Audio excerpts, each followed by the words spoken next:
Halo teman-teman, di video kali ini saya akan memberikan contoh kasus dan gimana cara untuk menganalisis kasus ini dalam kaitannya dengan mendiagnosis atau memahami kasus ini sebenarnya masuk dalam kategori gangguan apa. Nah, saya akan mulai ya di sini. Saya punya kasus seperti ini. Ya.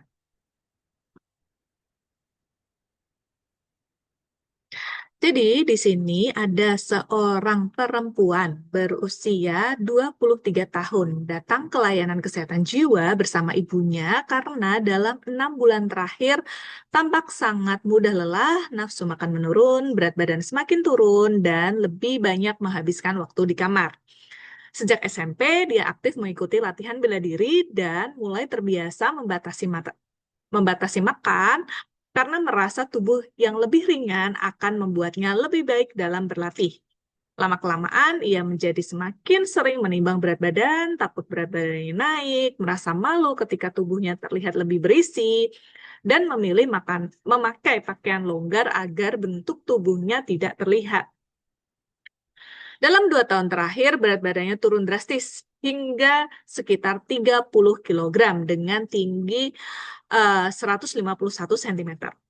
Tapi ia mengatakan tidak terlalu khawatir dan justru merasa dirinya lebih sehat. Menstruasinya juga tidak muncul selama kurang lebih 2 tahun. Sebelumnya, keluarganya sempat membawanya ke beberapa layanan kesehatan karena keluhannya mual, muntah, nyeri ulu hati, tidak nafsu makan, dan penurunan berat badan. Tetapi hasil pemeriksaan medis tidak menemukan gangguan fisik yang jelas. Kondisinya semakin lemah sampai sulit beraktivitas, sehingga ibunya membawanya ke layanan kesehatan jiwa untuk mendapatkan pemeriksaan lebih lanjut. Nah, kira-kira diagnosis psikologis apa sih yang paling mungkin terjadi pada kasus ini? Gejala apa saja yang mendukung dugaan diagnosis tersebut? Informasi tambahan apa yang masih perlu digali dalam asesmen? Nah, kita akan bedah ya satu persatu. Nah, dari sini mungkin kita sudah bisa menduga ya, di sini adalah keluhannya. Yuk kita cek bareng-bareng ya. Di sini ada apa aja? Di sini ada 6 bulan terakhir. Ini mudah lelah, nafsu makan menurun, berat badan semakin turun. Nah, lebih banyak menghabiskan waktu di dalam kamar. Nih berarti kan udah ada penarikan diri. Nah, dulunya padahal dia aktif di bela diri. Nah, selain itu di sini dia sering menimbang berat badan. Takut berat badannya naik. Nah, berat badannya turun drastis.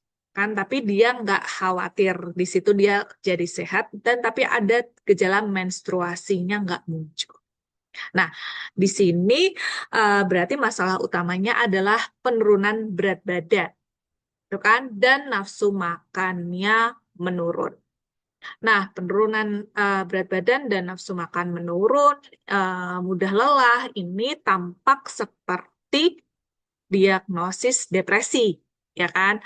Eh, dan juga di sini menarik diri di kamar. Ini kan ada penarikan diri, mungkin juga depresi ya.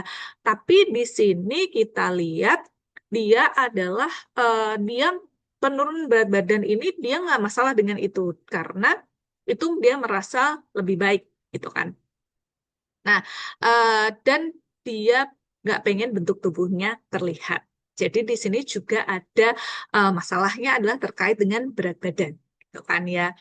Nah, eh, ciri yang dominan penting adalah ini menstruasi tidak muncul. Nah, ini biasanya adalah ciri dari gangguan makan. Karena gangguan makan akan mengakibatkan adanya menarke atau tidak menstruasi. Nah, sedangkan kalau depresi itu nggak ada gejala sampai tidak menstruasi gitu ya di dalam diagnosisnya. Nah, oke, start. Saya akan delete dulu ininya. Lanjut. Nah, sehingga di sini juga disampaikan bahwa nggak nafsu makannya, terus dia ada muntah dan mual. Nah, ini tetapi belum diketahui ya, dia itu muntahnya apakah karena dirangsang sendiri atau apa namanya memang ada sakit. Tapi di sini dari pemeriksaan medis nggak ada gangguan fisik, artinya muntahnya ini bukan karena permasalahan pencernaan. Nah, di sini jadi kita bisa mungkin menduga ini adalah gangguan makan. Gangguan makan biasa yang gangguan makan itu ada dua jenis besar ya, maksudnya ada anoreksia dan bulimia nervosa. Nah, kita lalu bisa cek gitu ya di kriteria diagnosisnya seperti apa. Nah, tapi dugaan awal kita bisa menduga oh ini gangguan makan, mungkin bulimia, mungkin anoreksia. Kita cek di anoreksia. Nah, di sini tadi yang dominan terjadi adalah klien ini mengurangi berat badan dengan sengaja. Tadi kan dia menyatakan bahwa dia lebih suka berat badannya turun karena lebih ringan. Nah, di sini berarti ada kesengajaan untuk mengurangi berat badan, gitu kan? Nah, sehingga ciri pertama ini muncul terpenuhi, gitu kan ya.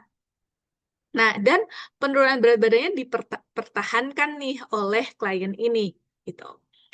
Nah, lalu di sini disebutkan untuk diagnosis pasti dibutuhkan semua hal-hal di bawah ini. Nah, kita cek. Berat badan diperhatikan 15% di bawah yang seharusnya, baik yang berkurang maupun yang nggak pernah dicapai. Nah, di sini tadi tinggi badannya 151 dan berat badannya 30. Nah, ini kita bisa hitung. Ini berarti kan berat badan idealnya berapa nih? Minimal tuh 40 ya kan? Itu udah minimal banget ya untuk mendapatkan BMI yang normal gitu kan. Nah, tadi 30 berarti kan memang di bawah BMI untuk normal gitu ya atau ya normal ya. Nah, kemudian berat badannya dilakukan sendiri dengan menghindarkan makanan yang mengandung lemak dan salah satu atau lebih cara di bawah ini. Merangsang muntah oleh diri sendiri, menggunakan pencahar, olahraga berlebihan, memakai obat penekan nafsu makan. Nah, hal ini belum muncul secara eksplisit, tapi tadi yang terjadi adalah muntah. Kan data yang kita miliki adalah muntah. Nah, kemudian juga ada distorsi body image dalam bentuk psikopatologi yang spesifik, di mana ketakutan gemuk terus-menerus menyerang penderita. Nah, tadi ya dia itu pakainya baju longgar biar nggak kelihatan berisi. Artinya poin C ini terpenuhi, kan? Nah, terus adanya gangguan endokrin yang meluas melibatkan hypothalamic pituitary gonadal axis dengan manifestasi wanita sebagai amenorrhea dan pada pria kehilangan minat dan potensi seksual. Pengecualian adalah pendarahan vagina yang menetap pada wanita anoreksia yang menerima terapi hormon. Umumnya dalam bentuk pil kontrasepsi jika dapat terjadi kenaikan hormon pertumbuhan, naiknya kadar kortisol, dan perubahan metabolisme periferal. Nah, di sini tampaknya terjadi, oh bukan menarche tadi ya, salah saya istilahnya, amenore. Jadi tidak menstruasi. Nah, di sini tadi disebutkan kliennya tidak menstruasi selama 2 tahun. Artinya hal ini terpenuhi juga ya poin D.